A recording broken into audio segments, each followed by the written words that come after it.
10 de agosto de 2005. A 19.000 pies en la cara Rupal del Nanga Parbat en Pakistán, Tomás Umar observa cómo un helicóptero de rescate del ejército pakistaní se acerca a su posición. El montañista esloveno no ha comido en 6 días. Su radio casi sin batería y los dedos de los pies azules por congelación. Pero en minutos será rescatado de una muerte segura y se convertirá en un héroe nacional. Eslovenia estallará en celebración. Pero lo que nadie se da cuenta es que sobrevivir a este día podría ser lo peor que le podría pasar. Este escalador ya está muerto, solo que aún no lo sabe. Bienvenido al extremo. Ahora, quizá te preguntes, ¿por qué sobrevivir a un rescate sería lo peor que le podría pasar a alguien? Para entenderlo, debes saber lo que le ocurrió a Tomás Umar 8 años antes, cuando su relación con la muerte en las montañas cambió por completo.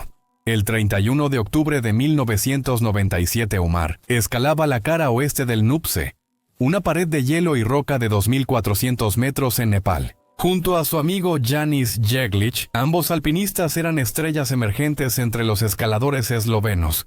Janis, en particular, era querido por todos. Era talentoso, experimentado y reconocido como uno de los escaladores más seguros del país. Durante 5 días, lucharon para subir por esta cara increíblemente peligrosa. El clima era absolutamente brutal. Solo podían moverse 4 días seguidos por las tormentas. Su estufa tuvo una fuga, lo que significaba que se deshidrataban peligrosamente. En un momento, su tienda de bivac quedó tan comprimida por la nieve que caía que casi se asfixian dentro de ella. Hacían todo esto sin cuerda, sin conexión de seguridad entre ellos. Si uno caía, el otro no podía ayudarlo. Era audaz, veloz y muy arriesgado. En la tercera noche, Jeglic le comentó algo extraño a Umar. Dijo: si escalamos esto, seremos felices por el resto de nuestras vidas, y si no lo hacemos, haremos feliz a la mitad de Eslovenia. Estaba bromeando sobre la política de la escalada eslovena, sobre el establecimiento que no siempre aprobaba su estilo agresivo. Había verdad en esa broma. Muchos creían que lo que hacían era demasiado arriesgado. Sin embargo, el 31 de octubre hicieron su intento final hacia la cima. Estaban escalando sin cuerda, lo que significaba que no había ninguna conexión de seguridad entre ellos. Yáñez iba un poco adelante, quizá unos 15 minutos, y a la 1:15 p.m. Yáñez informó por radio que llegó a la cima. 15 minutos después, Umar llegó a la cima, pero Yáñez no estaba. Lo que Umar encontró en su lugar fue un conjunto de huellas en la nieve que simplemente terminaban, y el radio de Yáñez tirado en la nieve donde lo dejó caer. El viento en la cresta era muy feroz. Y de alguna manera, en esos 15 minutos entre que Jeglic llegó a la cima y Umar arribó, una ráfaga de viento lo atrapó y lo arrojó fuera de la montaña. Cayó miles de pies por la cara sur y nunca se le volvió a ver. Ahora, Umar estaba solo a 25.400 pies en la cima de una pared de 8.000 pies, con su compañero muerto y la noche acercándose, y tenía que bajar por sí mismo. Después, todo fue brutal. La linterna de Umar se apagó al bajar. Perdió sus gafas para la nieve. Estaba alucinando por el agotamiento y la deshidratación. Además, una avalancha lo arrastró por la ladera y logró detenerse de alguna manera. Le tomó 2 días completos llegar al fondo, y cuando finalmente llegó tambaleándose al campamento base, sufría de congelación, deshidratación severa y trauma psicológico. En Eslovenia, la gente lloró la muerte de Janis. Había sido el favorito de muchos alpinistas, y aunque todos reconocían que Umar había sobrevivido a algo increíble, había susurros. Algunos culparon a Umar por lo ocurrido, diciendo que el hombre equivocado volvió de Nuptse. Umar dijo que sentía que el hombre equivocado había regresado de Nuptse. Las cicatrices psicológicas eran profundas. Desde entonces, Umar escaló casi siempre solo, incapaz de soportar perder a otro compañero. Desvío en este tren del caos. Únete a la comunidad extrema y mira videos exclusivos solo para ti. Obtén acceso anticipado a nuestro otro contenido y vota en encuestas de contenido. Únete a nosotros en Patreon. Nos vemos ahí. Lo triste es que esta no fue su primera experiencia con el trauma, ni siquiera cerca, verás. Umar nació en 1969 en Eslovenia, cuando todavía era parte de la Yugoslavia comunista. Creció en una familia trabajadora. Su padre, constructor, creía que escalar era inútil y peligroso. Su primer arnés de escalada era solo el cinturón de seguridad de un Fiat desechado. A los 20 años, algo ocurrió que cambiaría su vida por completo. Umar fue reclutado en el ejército yugoslavo y fue destinado a Kosovo durante el punto más álgido de las tensiones étnicas en los Balcanes. Lo que vio ahí lo horrorizó. Servía junto a serbios que custodiaban a albaneses étnicos, y el trato brutal que presenció iba en contra de todo en lo que creía. Al terminar su servicio militar y querer irse, el ejército no lo permitió. En cambio, lo detuvieron, lo lavaron el cerebro y lo maltrataron. Y luego lo abandonaron en una estación de tren en Kosovo, en un pueblo que era hostil a las fuerzas yugoslavas. Cuando Umar regresó a casa, estaba destrozado. Sufría de estrés postraumático severo y lo sobrellevaba escalando. Quienes han sufrido traumas suelen recurrir a deportes extremos como automedicación. La adrenalina, la concentración intensa que se necesita para sobrevivir, eso silencia temporalmente a los demonios. Pero con el tiempo necesitas cada vez más intensidad para obtener ese mismo efecto. Es como una adicción. Y creo que eso fue lo que le pasó a Umar. Empezó a escalar solo rutas muy arriesgadas que su club llamaba Solos Mortales y Montaña Enferma. Escalar no era solo un pasatiempo o una pasión, era terapia y escape. Solo en las montañas podía respirar de verdad. Para 1999, Umar ya era uno de los principales alpinistas de Eslovenia. Había ganado el Piolet de Oro, que básicamente es el Oscar del montañismo, por una ascensión en Ama de Blom, pero su logro más importante llegó después, la cara sur del Dhalagiri. Dhalagiri es una montaña de 26.000 pies en Nepal, y su cara sur es una de las paredes más peligrosas del Himalaya. Ascenso vertical de 13.000 pies y 40% de mortalidad. Reinhold Messner, quien es uno de los más grandes alpinistas que han existido, intentó esta ruta 2 veces y falló ambas veces.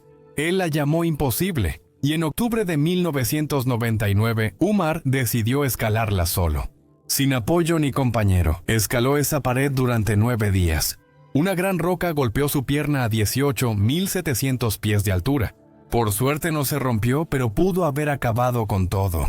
Para el día 8, estaba a 25.600 pies y el clima se estaba volviendo mortal.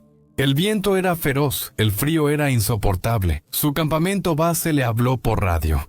Nadie lo ha hecho antes. Es momento de pensar en descender. Y Umar, en su estado exhausto y privado de oxígeno, miró una fotografía de su pequeño hijo, Tommy, que había traído con él. En ese instante, por cansancio o falta de oxígeno, Umar tuvo una visión. Dijo que vio claramente al pequeño Tommy sacando el dedo de la foto y diciéndole, «Ven a casa, papá». En ese momento tomó una decisión que quizá le salvó la vida. Dijo, «En un instante supe que ibas a morir. Si sigues, vas a morir». Así que se dio la vuelta. No llegó a la cima, es cierto, pero sobrevivió. De regreso en Eslovenia, la gente celebró de todos modos. Reinhold Messner, considerado uno de los mejores alpinistas, afirmó que alcanzar la cima era menos importante que lo que Umar logró. Lo llamó el ascenso más importante de la década y declaró que Umar era el alpinista más extraordinario de su generación. Había escalado más alto en solitario de lo que nadie creía posible. Umar fue nombrado Deportista del Año en Eslovenia. Recibió el emblema honorario de la libertad del presidente. Era tan famoso que si enviabas una postal solo dirigida a Tomás Umar, Eslovenia, le llegaba. Él lo tiene todo: fama, reconocimiento y estatus de héroe nacional. Pero solo un año después, en octubre de 2000, ocurrió algo que debió haber terminado permanentemente la carrera de escalador de Umar. Construía una casa para su familia en Eslovenia. Una noche oscura, Umar pisó un hueco de una escalera sin terminar y cayó 3 metros sobre el concreto. Cuando miró hacia abajo, vio que su pierna derecha estaba torcida de manera antinatural sobre su pecho. El fémur estaba completamente destrozado. Su talón izquierdo estaba aplastado. Los doctores dijeron que tendría suerte si sobrevivía y mucho menos si volvía a caminar. Hablaron sobre amputarle una o ambas piernas. Finalmente, los doctores le dieron su veredicto final. Estaría en silla de ruedas para siempre. Escalar era imposible, su carrera había acabado. Pero Umar simplemente se negó a aceptar el destino que ellos decidieron para él. Se negó incluso a quedarse en el hospital. Se escapaba en su silla de ruedas para deambular por las calles y gracias a lo que solo puede describirse como una fuerza de voluntad sobrehumana, obligó a su cuerpo a sanar. Después de casi una docena de cirugías y un régimen de rehabilitación brutal, volvió a caminar y casi de inmediato regresó a las montañas. Para 2005, Umar había regresado a la escalada de élite, y ese verano puso la mira en la pared de montaña más alta del mundo, la Kara Rupal del Nanga Parbat. Ahora déjame contarte algo sobre el Nanga Parbat. Esta montaña se llama la montaña asesina por una razón. Antes de que Hermann Bull la escalara en 1953, murieron 31 personas intentándolo. Sí, ¿escuchaste bien? 31. En 1934, una tormenta mató a 4 alpinistas alemanes y 6 sherpas. En 1937, una avalancha enterró a 18 sherpas y 12 alpinistas vivos. Es una de las montañas más peligrosas del mundo. Y la cara RUPAL que Umar quería escalar era una pared vertical de hielo, roca y nieve de 15.000 pies, que requiere una de las escaladas más técnicas y desafiantes del planeta. El hermano de Reinhold Messner murió ahí. El mismo Messner la llamó la montaña del destino. Pero Umar, por alguna razón, estaba confiado. Incluso trajo algo inusual en esta expedición. Trajo a una astróloga llamada Natasa, quien viajó desde Eslovenia específicamente para leer las auras de la montaña y determinar el momento espiritualmente favorable para comenzar a escalar. Sé que eso suena extraño, pero Umar realmente creía en esas cosas. Él pensaba que las montañas tenían alma. Él creía que con la preparación espiritual adecuada, las montañas lo protegerían. Su casa estaba llena de cristales, esculturas budistas, figuras de la Virgen María y fotos de gurús indios. Usaba un péndulo para revisar sus chakras antes de las escaladas. Para él, esto era real. El 1 de agosto de 2005 a las 3 p.m. las nubes se despejaron. Natasa dijo que era el momento adecuado. Umar comenzó a escalar solo. Durante días todo salió según lo planeado, pero el 3 de agosto a unos 21.000 pies algo salió terriblemente mal. Umar se halló en lo que llamó un laberinto de hielo. Era una formación de nieve y hielo colgante, donde cualquier dirección llevaba a terreno intransitable o muerte segura. Y luego, sin previo aviso, el suelo debajo de él colapsó y cayó en un agujero. Logró detener su caída y crear un estante de nieve donde pudo sentarse. Durante las siguientes 2 horas y media intentó escapar, pero después de avanzar quizá unos 90 metros, se rindió. La nieve estaba tan inestable que la estructura parecía a punto de colapsar.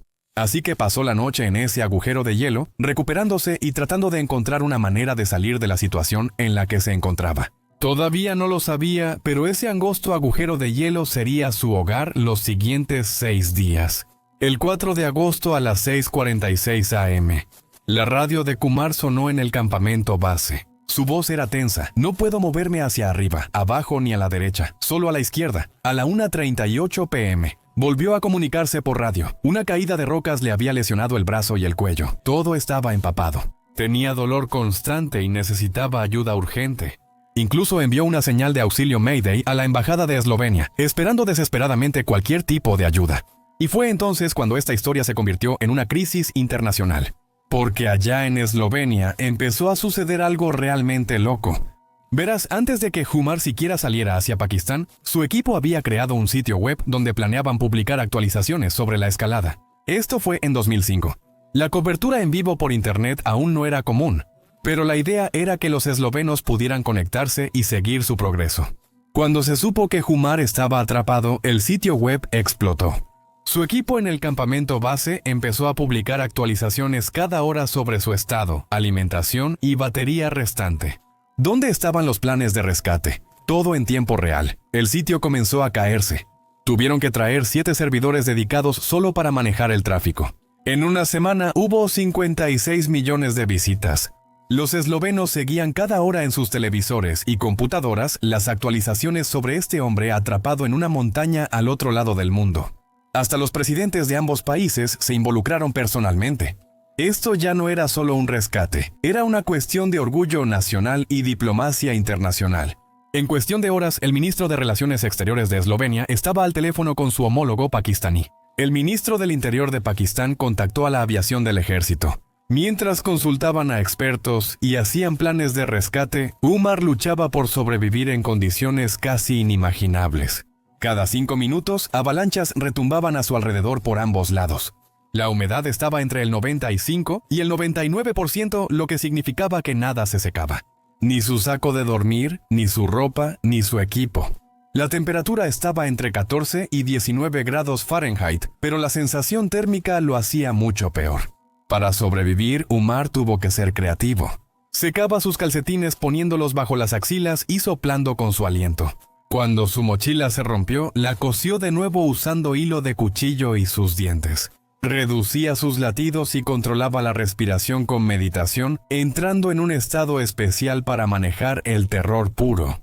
Al cuarto día, sus dedos estaban azules. Los masajeaba con crema temiendo la congelación. Dormía con la cabeza adelante en un túnel de nieve en U, usando los codos para apartar las avalanchas que lo enterraban repetidamente. Su comida se redujo a 2 sobres de sopa, 5 pedazos de queso y un poco de jamón prosciutto. Tenía 4 baterías para su radio. El 7 de agosto, con la voz débil y quebrada, transmitió este mensaje: «Mi quinta noche en esta trampa helada se ha vuelto insoportable. Si este clima continúa, no podré resistir mucho más tiempo».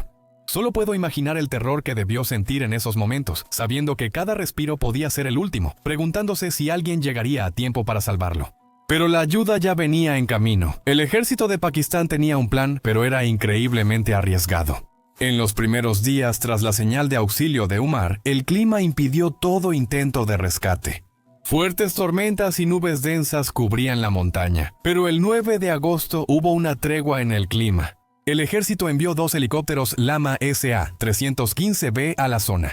Estas aeronaves francesas fueron diseñadas para gran altitud, pero incluso estos helicópteros apenas podían operar con seguridad a 19.000 pies en condiciones normales.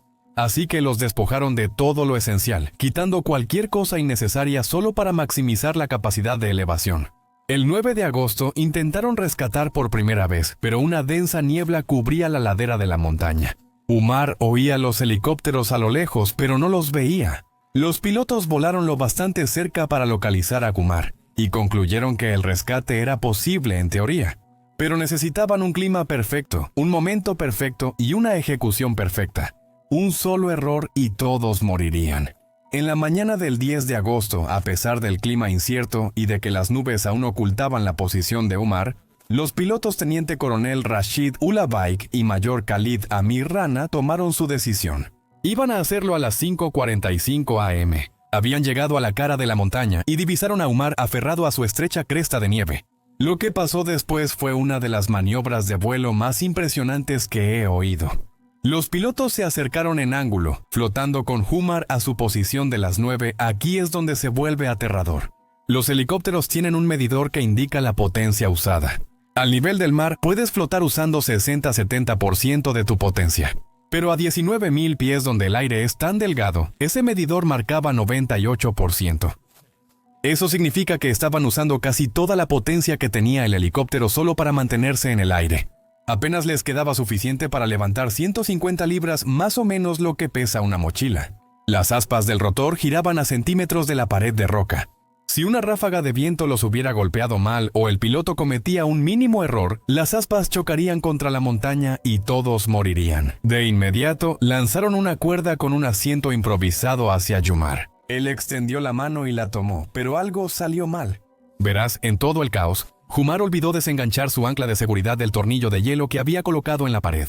Así que cuando el helicóptero empezó a elevarse, esa ancla seguía sujeta a él. La cuerda se tensó un momento entre el helicóptero y la montaña. El helicóptero se sacudió con fuerza hacia la pared de roca mientras los pilotos luchaban con los controles. Las aspas giraban hacia la pared.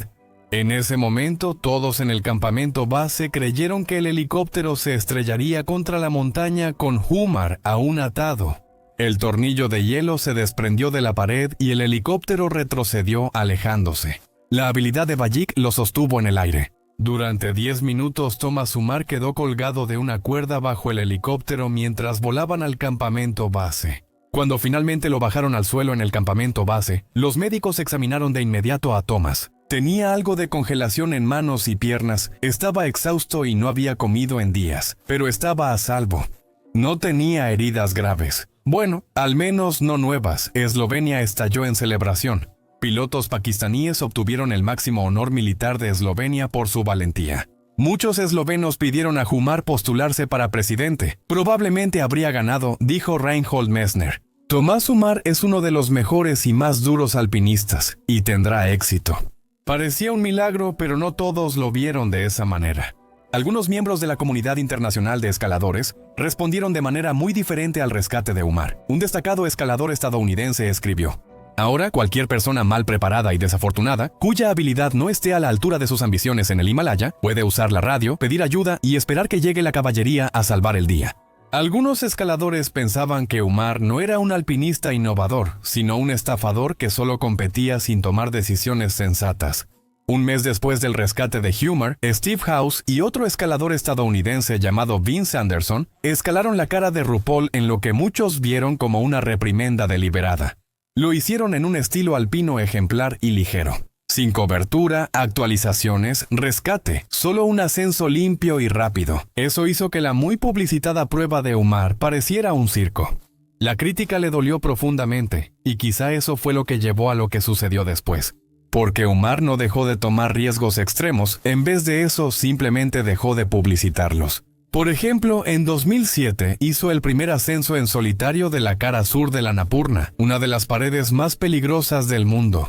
Esta vez casi no lo contó. El mundo se enteró cuando llamó desde la cima. Sin cobertura, actualizaciones web ni fanfarrias. Aprendí la lección equivocada de las críticas.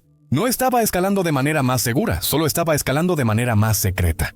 Noviembre de 2009. Tomás Umar llega silenciosamente a Nepal, fiel a su nuevo estilo. Casi nadie sabía que él estaba ahí. Vine a intentar escalar la peligrosa cara sur de Langtong Lerung, una de las rutas más riesgosas de la región. Lo estaba haciendo solo, sin compañero de escalada, sin sherpas que lo guiaran, solo Umar y la montaña.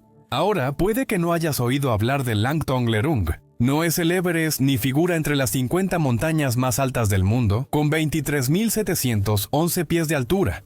Esto es lo que debes saber de esta montaña. De 51 intentos de escalarla solo, 14 tuvieron éxito. Eso es un 27% de éxito. 16 alpinistas murieron ahí, 13 sepultados por avalanchas. La cara sur que Umar intentaba no se escalaba con éxito desde 1995.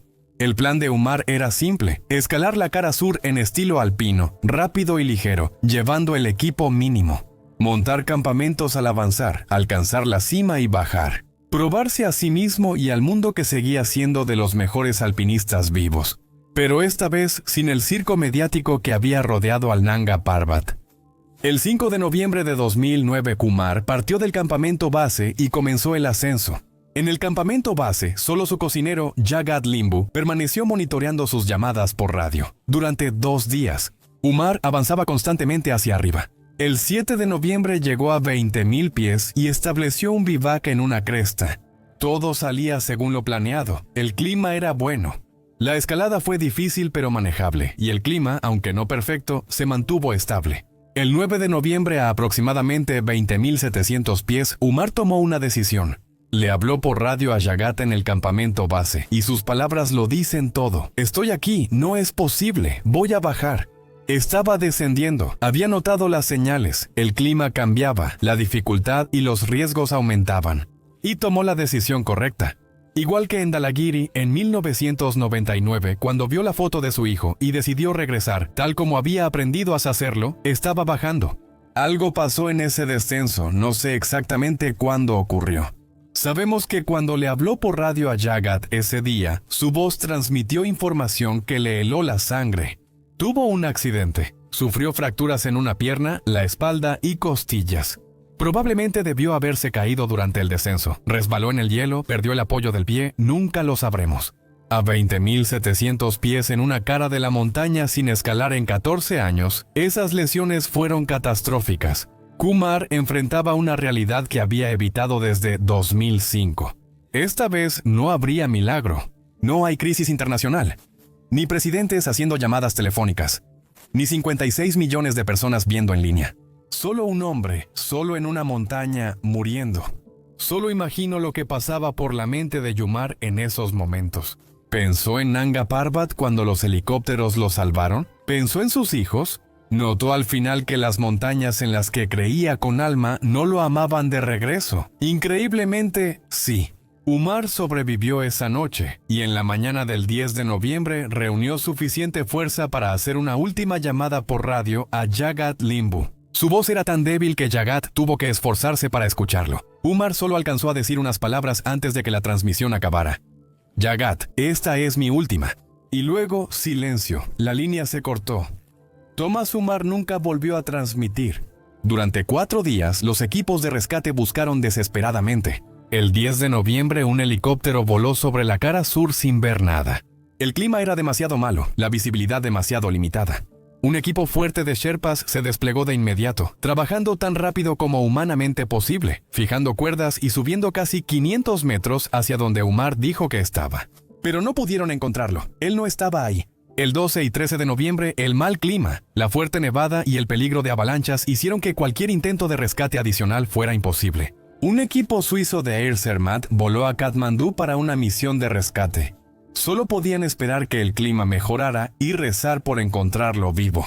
El 14 de noviembre, después de 3 horas de búsqueda aérea, finalmente vieron algo. Pero lo que encontraron no tenía sentido. El cuerpo de Umar estaba a 18.400 pies, 2.300 pies más abajo y mucho más a la izquierda de lo que se esperaba. En una parte completamente diferente de la cara, el cuerpo estaba congelado, completamente sólido. La pierna rota era visible incluso desde el helicóptero. ¿Cómo terminó Umar tan abajo? ¿Acaso, de alguna manera, con la espalda rota y la pierna rota, Umar se arrastró o se deslizó montaña abajo durante 4 días?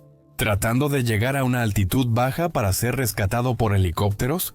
¿Puedes imaginar esa fuerza de voluntad y sufrimiento? Avanzando centímetro a centímetro, con agonía, por una pared de hielo casi vertical.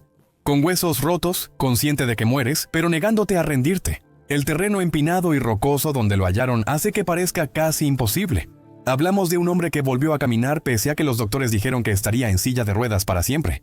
O sufrió una segunda caída catastrófica en algún momento después de su última llamada por radio. Tal vez estaba tratando de descender, débil por las heridas y la exposición, y perdió el agarre, rodando por la ladera hasta que su cuerpo finalmente se detuvo a 700 metros abajo. Pero si eso pasó, ¿por qué su ropa y equipo estaban intactos y en buen estado? Una caída así debió destruirlo todo. Puede que nunca sepamos qué ocurrió. Lo que sí sabemos es que cuando recuperaron su cámara, encontraron las últimas fotografías que Umar había tomado. Y estas fotos me parten el corazón. Mostraban la vista hacia arriba y abajo de un couloir muy empinado que llevaba a la cima. Intenté llegar al campamento base que nunca volvería a ver. Incluso al final, sabiendo que moría, Umar miraba en ambas direcciones, afrontando una elección. Y según el lugar donde encontraron su cuerpo, parece que había estado intentando bajar. Intentó sobrevivir y regresar a casa, pero esta vez las montañas en las que confiaba no lo permitieron. Pienso en el hombre que sobrevivió a Kosovo y regresó herido. Vio a su mejor amigo ser arrojado de una montaña por una explosión y descendió solo mientras alucinaba. Cayó 3 metros sobre concreto y le dijeron que nunca volvería a caminar, pero obligó a su cuerpo a sanar solo con fuerza de voluntad. ¿Quién quedó atrapado a 19.000 pies durante 6 días y fue salvado por lo que muchos consideraban un rescate imposible? Y pienso en cómo cada vez que sobrevivió, eso pudo haber reforzado esta creencia, consciente o inconsciente, de que estaba protegido. Que las montañas en las que creía que tenían alma en realidad lo favorecían, que podía seguir esforzándose porque el universo lo seguiría salvando. Existe una delgada línea entre la determinación y la compulsión, el valor y la imprudencia, así como entre superar e ignorar los límites. La historia de Kumar me hace preguntarme si sobrevivir a la muerte a veces no te salva. Solo retrasa lo inevitable mientras te hace creer que eres invencible. Tomás murió en el único lugar que le dio la única paz que había conocido desde Kosovo. Y aunque su muerte es trágica, hay algo profundamente humano en su historia. Un hombre que buscaba escapar de sus demonios en los lugares más extremos de la tierra, encontrando tanto la salvación como la destrucción en el mismo mundo vertical. Gracias por ver y nos vemos en el próximo. Sé valiente y vive con coraje.